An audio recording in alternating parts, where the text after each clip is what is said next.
અરે ઓછું નાક પણ અસલી નાક. MDH કાશ્મીરી લાલ મરચાની પાવડર. તો અમદાવાદ શહેરના આ દ્રશ્યો આપ જોઈ રહ્યા છો કે જ્યાં મોડી રાત્રે વરસેલા વરસાદે તંત્રની પ્રી મોન્સૂનની કામગીરીની પોલ છતી કરી છે.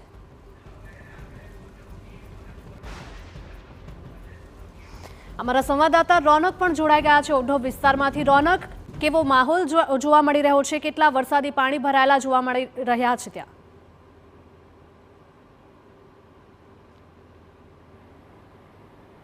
હિરલ, માહોલ ચિંતાજનક છે અને આ ચિંતાજનક માહોલ એટલા માટે છે કેમ કે અમદાવાદ શહેર અને અમદાવાદના શહેરીજનોને કોઈ પણ હાલાકી ન પડે તેનો નિર્ણય લેવાની જવાબદારી અધિકારીઓની છે.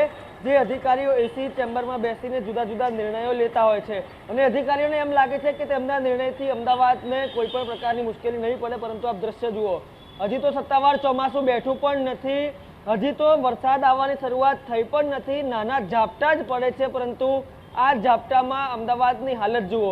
આ બાળકો જુઓ, આગળ સિનિયર સિટીઝન જઈ રહ્યા છે તેમને જુઓ. આ જે દ્રશ્ય જોઈ રહ્યા છો તે અમદાવાદના ઓઢવ ખાતે આવેલા GIDC રોડ નંબર 53ના છે કે જ્યાં આગળ મોડી રાત્રે વરસાદ જે વરસ્યો છે તેના કારણે હજી સુધી પાણીનો નિકાલની કોઈ પણ વ્યવસ્થા થઈ નથી.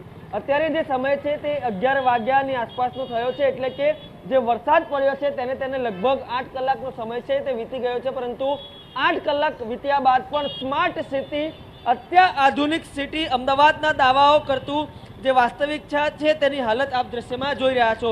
આપ જુઓ, જે કેચપીટો ખોલવાનું કામ છે તે અત્યારે ચાલી રહ્યા છે. કેટલાક લોકો છે તે અહીંયાથી પસાર થઈ રહ્યા છે. કાકા, અમદાવાદ એ ખૂબ મોટું સિટી છે, ખૂબ સારા વિકાસના કામ થાય તેવા દાવા કરવામાં આવે છે. રાત્રે 3 વાગે વરસાદ પડ્યો, હજી સુધી પાણી ઉતર્યા નથી, શું કહેશો?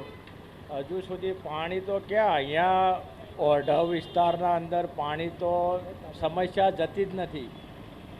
પાણીની જે સમસ્યા છે ને એ વર્ષોથી જતી નથી.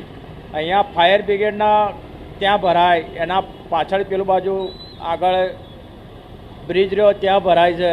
ટ્રાફિક કેટલો છે? કેટલી વારથી ટ્રાફિકમાં ફસાયા હતા? ટ્રાફિકમાં તો ક્યારનો અડધો કલાક ઉપર થઈ ગયું. આપ જુઓ, જે વરસાદ પડ્યો તેના કારણે ખાલી પાણી ભરાવાની સમસ્યા નથી, એક બાજુ પાણી ભરાયા છે તો બીજી બાજુ આ ટ્રાફિકની સમસ્યા છે. લગભગ 2 થી 3 કિલોમીટર સુધીનું જે ટ્રાફિક છે તે અહીંયા જોવા મળી રહ્યો છે. એટલે કે સ્વાભાવિક રીતે હજી તો વરસાદની શરૂઆત થઈ નથી. મોટા મોટા દાવાઓ કરવામાં આવે છે, પરંતુ સામાન્ય વરસાદમાં જો પાણી નીકળતા ન હોય તો આગળ હજી તો ચોમાસું બેસશે, ચોમાસું આવશે, ભારે વરસાદ થશે ત્યારે શહેરની શું દશા થશે તે પણ અત્યારથી જ વિચારવાની જરૂર છે. બિલકુલ રોનક, માહિતી બદલ આપનો આભાર.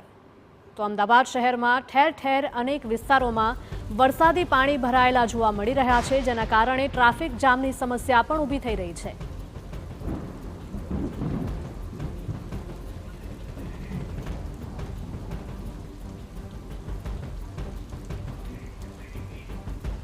MDH કિચન કિંગ મસાલા રસોડામાં હોય તો આપણે કાંઈ પણ બનાવી શકીએ છીએ. રીંગણાનો ઓળો, બટેટા ફુલાવર, ભીંડી મસાલા અને બીજું ઘણું બધું. MDH